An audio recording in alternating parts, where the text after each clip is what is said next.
اس نے آگے بڑھایا اور لوگوں تک پہنچایا اور پھر ہم تک پہنچا، ورنہ یہ بات ہم تک پہنچتی کیسے؟ میں ایک چھوٹی سی مثال آپ کے سامنے پیش کروں گا، ایک صلوات بھیجیں مل کے محمد و آل محمد۔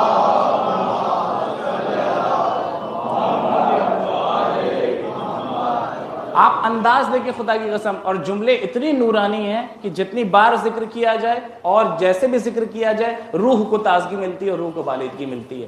چوتھے امام کی خدمت میں ایک شخص آیا، مولا کا چاہنے والا ہے، مولا اس کی تربیت کر چکے ہیں، تربیت یافتہ انسان ہے، پھر سوچیے کس مقام پہ ہے، پھر سوچیے اس کی فکر کیا ہے۔ وہ آیا اور آ کے کہتا ہے مولا میں آپ کے پاس آیا ہوں اور اس نا امیدی کے ساتھ آیا ہوں، گویا حالت میری یہ ہو چکی ہے کہ گویا دین میرا جا چکا ہے، میرا دین مجھ سے چلا گیا، میں بے دین ہو گیا مولا، میں کافر ہو گیا ہوں، اس عالم میں آپ کے پاس آیا ہوں، میری مدد فرمائیں۔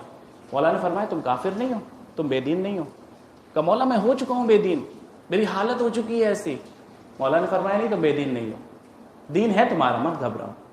اس نے کہا مولا آپ تو دلوں کے حال سے واقف ہیں، آپ تو جانتے ہیں۔ مولا نے کہا ہم سب جانتے ہیں، جس چیز کی تم شکایت لے کے آئے ہو ہم سے سن لو۔ ہوا یہ ہے کہ کل جب تم نماز پڑھ رہے تھے تمہارے ذہن میں یہ خیال آیا، اور یہ خیال نہیں تھا، یہ وسوسہ شیطانی تھا۔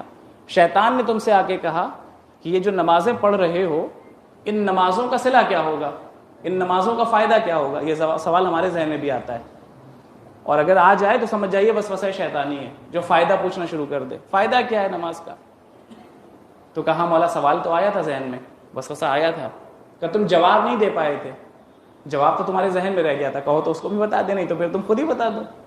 کہا مولا ہاں جواب بھی آیا تھا ذہن میں، اور جواب یہ آیا تھا کہ میں نے فوراً کہا تھا شیطان کو کہ میں عبادتیں اس لیے کر رہا ہوں اور نمازیں اتنی زیادہ اس لیے پڑھ رہا ہوں تاکہ مجھے آخرت مل جائے، آخرت میں مقام مل جائے، مجھے جنت مل جائے۔ تو کہا پھر ابلیس نے پھر پلٹ کے تم سے کہا تھا اور اگر جنت نہ ہوئی تو؟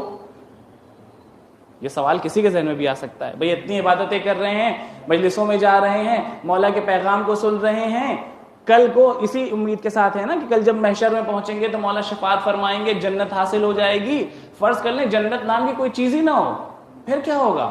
یہ ہے وسوسہ شیطانی، یہ ہے شک جو آپ کو یقین کی منزل سے دور کر دیتا ہے۔ شک کسی کے بھی ذہن میں آ سکتا ہے، وسواس کسی کے ذہن میں بھی آ سکتا ہے، لیکن یہ شک اور وسواس یہ شیطان کا حربہ ہے، اس کے علاوہ کچھ بھی نہیں ہے۔ اسی لیے کہا جاتا ہے کہ ہمارے مذہب کے اندر شک پہ اعتنا نہیں کرنا چاہیے، شک پہ بھروسہ نہیں کرنا چاہیے۔ آپ کو شک ہو جائے پتہ نہیں وضو کیا تھا یا نہیں کیا تھا، جب یقین ہے کہ وضو کر کے گھر سے نکلے تھے تو اس شک کی کوئی بھی حیثیت نہیں ہے، شک پہ کبھی بھی اعتماد نہ کیا کریے۔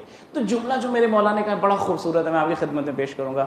مولا نے فرمایا یہ جو وسوسہ تمہارے ذہن میں آیا نا اور جس کے بعد تم لاجواب ہو گئے کیونکہ شک آ چکا تھا تمہارے ذہن میں کہ اگر جنت نہ ہوئی تب کیا ہوگا، اتنی عبادتوں کا کیا فائدہ ہوگا، جملہ سنیے۔